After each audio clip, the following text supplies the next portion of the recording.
Hey, Cedar Valley, got a story for you today. So when I was a junior in high school, I got a nice new sweater for Christmas. My family didn't have a lot of money, and my parents worked really hard to save the money that they needed to give us nice things for the holiday. I loved the sweater that I got for Christmas that year, and I loved how I felt when I wore it.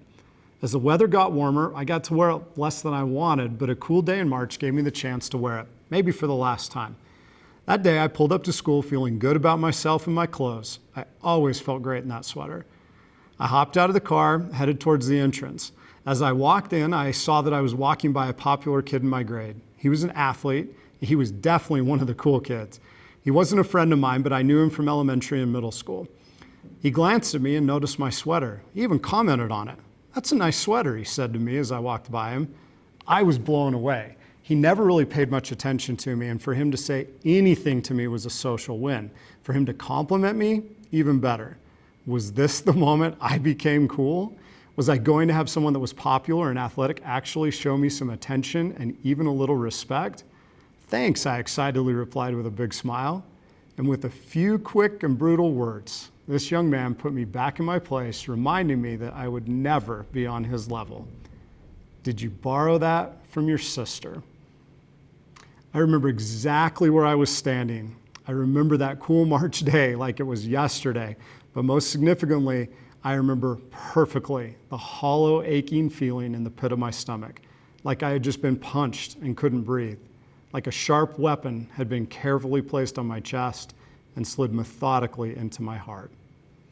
The end of my junior year was probably the toughest 3 months of my life. I felt lost, alone, unloved, and unworthy. I felt like I would never belong. I know now that those feelings were wrong, but I was right about one thing that day. It was the last time I wore that sweater. Sigmund Freud said, "Words have a magical power. They can bring either the greatest happiness or deepest despair." I learned that day that you don't need bombs, guns, swords, or knives to kill or wound another. Your words, the things you say, have more than enough power to pierce to the very soul of another. When I look around our school, I see so much beauty, so many young, wonderful people, intelligent, bright, fun, attractive, full of life. I see humans waiting for their opportunity to connect, to grow, to impact their friends, our school, and our community. And I know deep in my heart that the only tool that they need, that you need, to have the impact that you want are the words that you choose to say.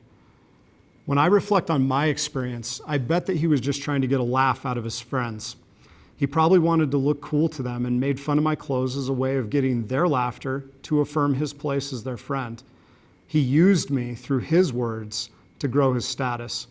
Have you ever been used by someone else like this? Has someone ever made fun of you in order to look good, get a laugh, or make themselves look better than you? It hurts pretty bad, doesn't it? We all want to be seen as fun, as the person that makes others smile and laugh. Our words are the most likely source of creating that kind of enjoyment in others. But at what cost? Are our words used to put others down as a way of propping ourselves up? There's only 4 things in life that we can really control: our attitude, our effort, how we treat others, and being unconditionally grateful. A person with true mental toughness can do these well, regardless of their circumstances. A person that's truly tough uses their effort to speak words that add value to others, to strengthen others in their journey, and to bring joy to their hearts. They never do this by treating others poorly with the words that they choose to say. It's true that hurting people hurt people. If you've been hurt, it's easy to lash out, tear down, to humiliate, embarrass, shame, or vilify someone. And often our words are the only weapon at our disposal as we defend ourselves in a culture that worships number one. For some reason in our minds, we justify treating others poorly as a way to prove that at least we're better than someone else. When we feel less than number one, our first response is often to point out ways in which we feel we are better than others. We often point to differences and use these as a way of showing that we are better than someone else. Sarcastic or funny comments to get a laugh are one way our words are used to hurt others, and even if we didn't mean it, highlighting and joking about differences as a way of building ourselves up and tearing others down is not an acceptable use of our words. Have you ever used words that pointed out how someone is different than you in a way that demeans them? Even if we do this unintentionally, it's wrong. Pointing out the differences in someone's size, shape, skin color, heritage, sexual preference, or chosen identity, and using that difference as a way of bringing them down, even as a joke, is not building the kind of community anyone ever feels truly safe in or welcomed in. Some people have unchangeable characteristics of which they're very proud. Their skin color and their heritage are good examples. Making fun of these is childish behavior for anyone to engage in. Jokes and sarcastic comments about others' unchangeable characteristics should be avoided and eliminated from the words we use. I was so proud of the sweater I used to wear, but when it was made fun of, I took it off and chose not to wear it anymore. All of us have things about us we can't take off and put away. The words we use create the space where others can be proud of their unchangeable uniqueness and never feel like they have to take off any of these qualities to fit in or be accepted. Even if told as a joke, okay, or a comment we don't really mean, we don't get the choice of how our words are received. We only get to choose that we say them. Once they leave our mouths, they become something we cannot take back, and they become something for someone else to interpret. We do not get to control how they choose to do that. When playing the high-stakes game of life, we must be mindful of the language we use in order to have the impact that we want to on those around us. Even to those people we barely know, our words matter. With one phrase, you can make someone's day. Why would you not choose to leave someone better than you found them? Choosing our words is difficult. When we are hurting, sad, angry, or even amped up on caffeine or really happy, words often just flow out of our mouths without a second thought. This is a lifelong quest to own the words that we say, the words that we write, the words we text and post, and the words we live. The words we choose to use as a school are creating our future.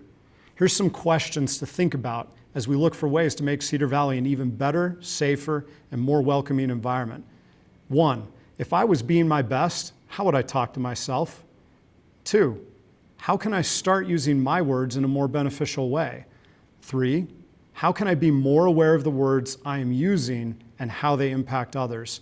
And 4, how can I take action to help others use their words to benefit others? Maya Angelou shared, words are things, I'm convinced.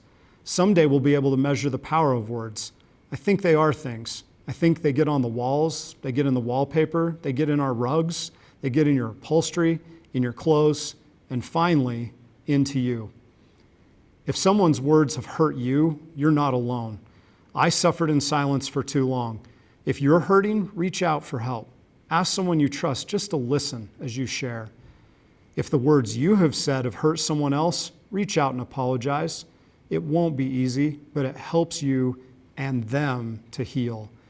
If you see or hear someone else saying words that hurt others, speak up. Tell them to stop. Help the person that they were said to. Reach out and let a teacher or a staff member know. And if someone calls you out for using language that might hurt or bring someone else down, use that as an opportunity to learn how you can use your words to have even better relationships in your life. Never lash out with your words and make it worse.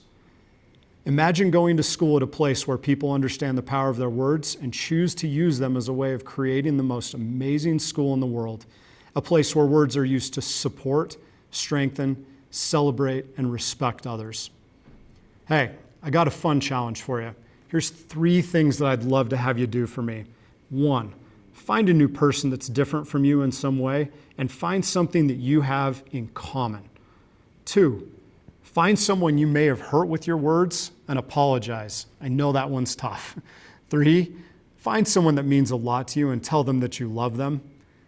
When you've done those 3 things, shoot me an email, natecrandall@alpinedistrict.org, and I will hook you up with a full-size candy bar.